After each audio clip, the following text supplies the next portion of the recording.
Hello friends, good morning. JKP study point में आपका स्वागत है। अगर आप हमारे चैनल पर नए हैं तो लाइक और सब्सक्राइब जरूर करें, साथ ही बेल आइकन का बटन जरूर दबाएं। आज हम पढ़ेंगे जीव विज्ञान परीक्षा उपयोगी प्रश्न। आइए हम देखते हैं जीव विज्ञान के वस्तुनिष्ठ प्रश्न। निम्न में कोशिका की खोज किया था। निम्न में कोशिका की खोज किया था, तो आपका सही आंसर होगा ऑप्शन ए, रॉबर्ट हुक ने।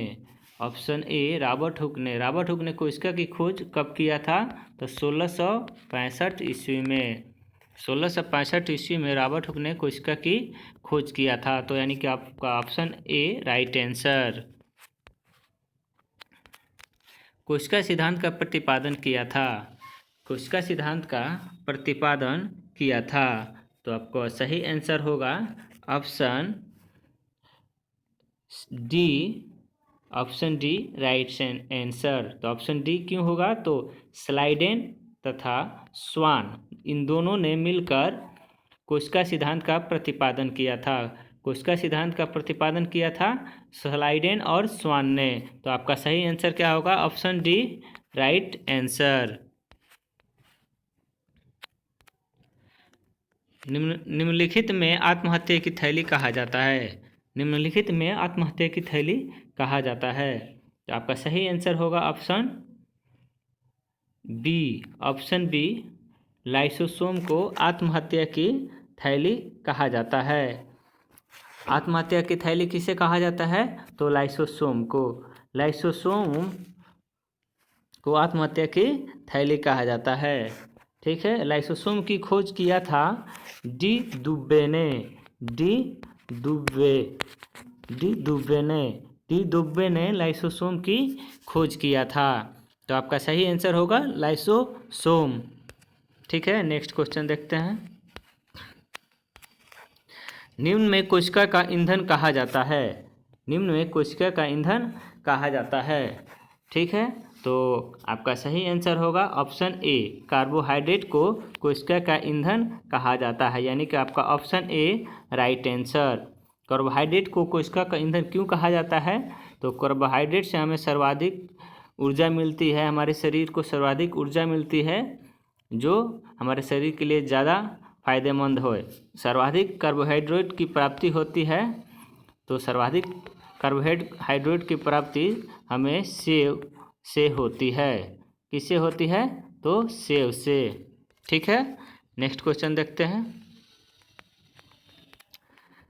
निम्नलिखित में से डीएनए का डबल हेलिक्स मॉडल को बनाया था। निम्नलिखित में से डीएनए का डबल हेलिक्स मॉडल को बनाया था, तो आपका सही आंसर होगा option C, Watson and Crick ने। Option C right answer, Watson and Crick ने। तो डीएनए का डबल हेलिक्स मॉडल को तो वाटसन एंड क्रिक ने बनाया, तो डीएनए है क्या? तो डीएनए एक वैसा चीज़ है जो हम किसी व्यक्ति के बारे में, कि अगर वो किसी का लड़का है तो उसका सही में उसका संतान है या नहीं, तो हम डीएनए की जांच के द्वारा ये पता लगा लेते हैं कि वो सही रूप में वो व्यक्ति उस व्यक्ति का सही में लड़का है या नहीं, ये डीएनए के जांच से पता ही चलता है। ठीक है, आइए नेक्स्ट क्वेश्चन देखते हैं। लार में मुख्य रूप से पाया जाने वाला एंजाइम है। लार में मुख्य रूप से पाया जाने वाला एंजाइम है। लार में मुख्य रूप से पाया जाने वाला एंजाइम टाइलिन है। टाइलिन जो है लार में मुख्य रूप से पाया जाने वाला एंजाइम है, तो आपका option D right answer, ptyalin जो है हमारे मुंह में जबड़े और दांतों के जीभ के पास में ये पाया जाता है। जब हम भोजन करते हैं तो हमारे भोजन के साथ सम्मिलित होकर ये हमारे पेट में जाता है। जो हमारे टाइलिन क्या करता है? हमारे भोजन को पाचन करने में सहायक होता है। ठीक है, तो आपका ऑप्शन डी राइट आंसर।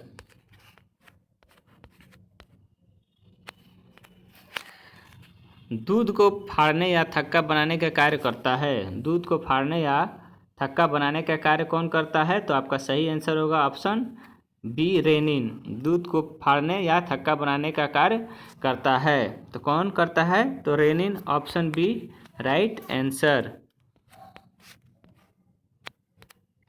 मानव शरीर की दूसरी सबसे बड़ी ग्रंथि है। मानव शरीर की दूसरी सबसे बड़ी ग्रंथि है, तो आपका सही आंसर होगा अग्नाशय ग्रंथि, ऑप्शन ए राइट आंसर। अग्नाशय ग्रंथि मानव शरीर की सबसे बड़ी ग्रंथि है। ठीक है, आपका सही आंसर होगा ऑप्शन ए राइट आंसर। निम्नलिखित में से विटामिन की खोज किया था। निम्नलिखित में से विटामिन की खोज किया था, तो आपका सही आंसर होगा ऑप्शन सी फंक। फंक ने विटामिन की खोज किया था। फंक ने विटामिन की खोज 1911 ईस्वी में किया था। फंक महोदय ने विटामिन की खोज कब किया था? तो 1911 ईस्वी में। आपका सही आंसर होगा ऑप्शन सी राइट आंसर।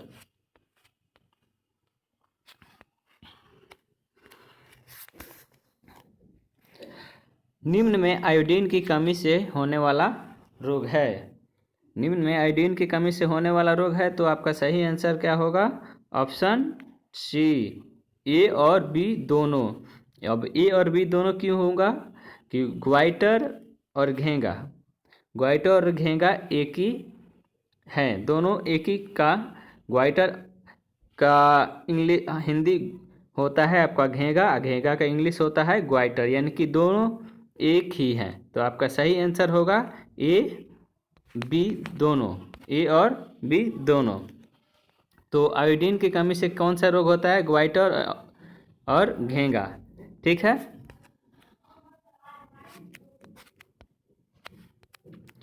निम्न में लाल रक्त कण का निर्माण होता है। निम्न में लाल रक्त कण का निर्माण होता है। ठीक है, तो आपका सही आंसर क्या होगा? ऑप्शन डी अस्थि मज्जा में। लाल रक्त कण का निर्माण कहाँ होता है? तो अस्थि मज्जा में। ठीक है, आपका सही आंसर होगा ऑप्शन डी। लाल रक्त कणिकाओं का कब्रगाह कहा जाता है। लाल रक्त कणिकाओं का कब्रगाह कहा जाता है, तो आपका सही आंसर होगा ऑप्शन सी पलीहा।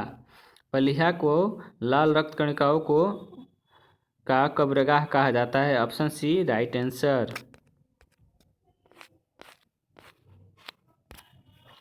निम्न में सर्वग्राही रुधिर वर्ग कहा जाता है। निम्न में सर्वग्राही रुधिर वर्ग कहा जाता है, तो आपका सही आंसर होगा ऑप्शन ए रक्त समूह ए बी। रक्त समूह ए बी, तो आपका सही आंसर है रक्त समूह ए बी। तो सर्वग्राही, तो सर्वग्राही क्या है? तो ये क्या, ये रक्त समूह ए बी, ये रक्त समूह क्या करता है? किसी से रक्त ग्रहण कर लेगा, मगर जब भी अगर देना होगा तो ये ए बी को ही देगा। ठीक है, एनी अदर किसी को नहीं। तो आपका सही आंसर क्या होगा? Option A right answer. रक्त समूह ए बी सर्वग्राही रुधिर वर्ग। निम्न में थायराइड ग्रंथि पाया जाता है। निम्न में थायराइड ग्रंथि पाया जाता है, तो आपका सही आंसर होगा ऑप्शन बी गला में। थायराइड ग्रंथि कहाँ पाया जाता है? तो आपका सही आंसर होगा ऑप्शन सी गला में। थायराइड ग्रंथि की कमी से कौन सा रोग होता है? गला रोग। तो थायराइड ग्रंथि किसके कारण होता है? तो आयोडीन के कारण क्या होता है? तो थायराइड ग्रंथि में प्रॉब्लम होती है, जो गला में होता है, वो आयोडीन के कारण होता है। ठीक है, तो ऑप्शन बी राइट आंसर।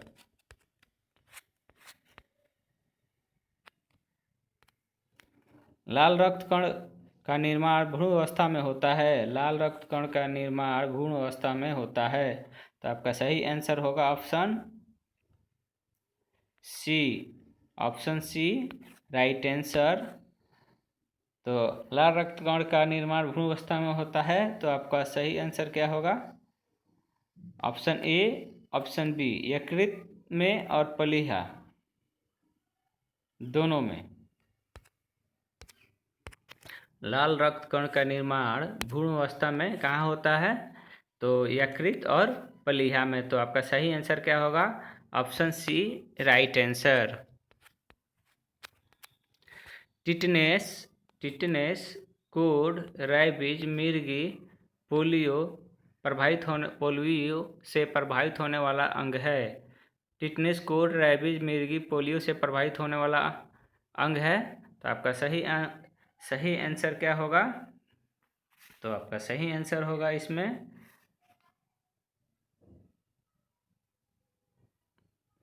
सही आंसर होगा ऑप्शन डी, तंत्रिका तंत्र। तंत्रिका तंत्र जो है टिटनेस, कोड, रैबीज, मिर्गी, पोलियो से प्रभावित होने वाला अंग है तंत्रिका तंत्र। Option D right answer.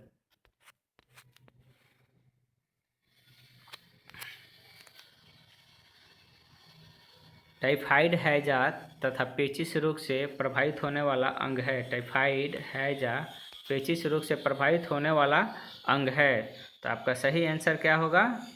तो आपका सही आंसर होगा आंत, ऑप्शन सी राइट आंसर। आंत जो है टाइफाइड हैजा पेचिश रोग से प्रभावित होता है। तो ऑप्शन सी राइट आंसर। निम्नलिखित में से पेनिसिलिन की खोज की थी। निम्नलिखित में से पेनिसिलिन की खोज की थी। तो आपका सही आंसर क्या होगा? अलेक्जेंडर फ्लेमिंग ने। अलेक्जेंडर फ्लेमिंग ने क्या किया था? तो पेनिसिलिन का खोज किया था। Option B right answer.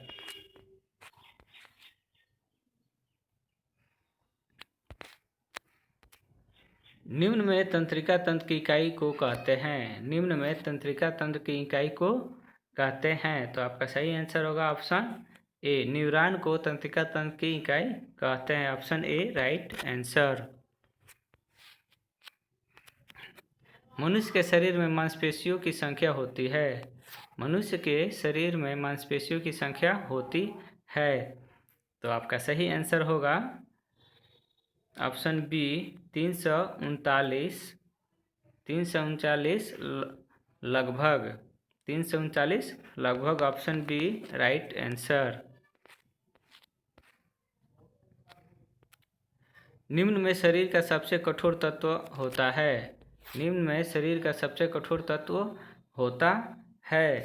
तो आपका सही आंसर होगा enamel. Enamel, option B right answer. शरीर का सबसे कठोर तत्व होता है एनामिल, जो दांत के ऊपर पाया जाता है। वो क्या है? एनामिल तत्व है जो सबसे कठोर तत्व है। ठीक है, नेक्स्ट क्वेश्चन देखते हैं। निम्न में आनुवंशिकता का जन्मदाता माना जाता है। निम्न में आनुवंशिकता का जन्मदाता माना जाता है। तो आपका सही आंसर होगा जॉन ग्रेगरी मेंडल। यानी ग्रेगरी मेंडल को आनुवंशिकता का जन्मदाता माना जाता है। जॉन ग्रेगरी मेंडल ने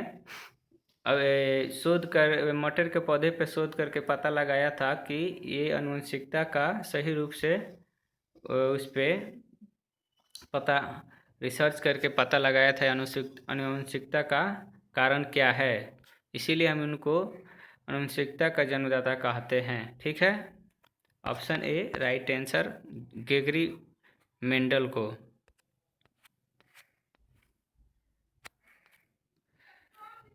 नाइट्रोजन स्थिरीकरण के लिए जिम्मेदार बैक्टीरिया पाया जाता है। नाइट्रोजन स्थिरीकरण के लिए जिम्मेदार बैक्टीरिया पाया जाता है।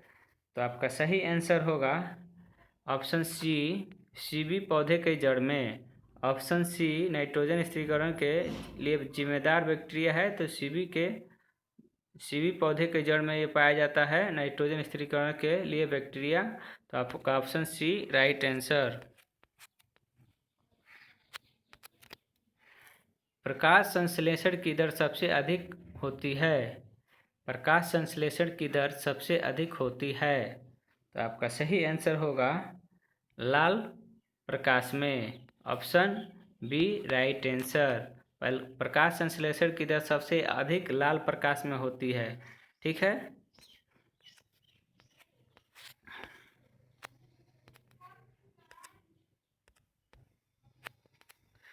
शरीर में कोलेस्ट्रॉल की अधिकता के कारण होता है। शरीर में कोलेस्ट्रॉल की अधिकता के कारण होता है। तो आपका सही आंसर क्या होगा? तो इसमें सही आंसर होगा हृदयघात। शरीर में कोलेस्ट्रॉल के अधिकता के कारण क्या होता है? हृदयघात होता है, जिससे क्या होती है? मनुष्य की मौत हो जाती है। ठीक है। तो आपका सही आंसर होगा ऑप्शन सी, राइट आंसर।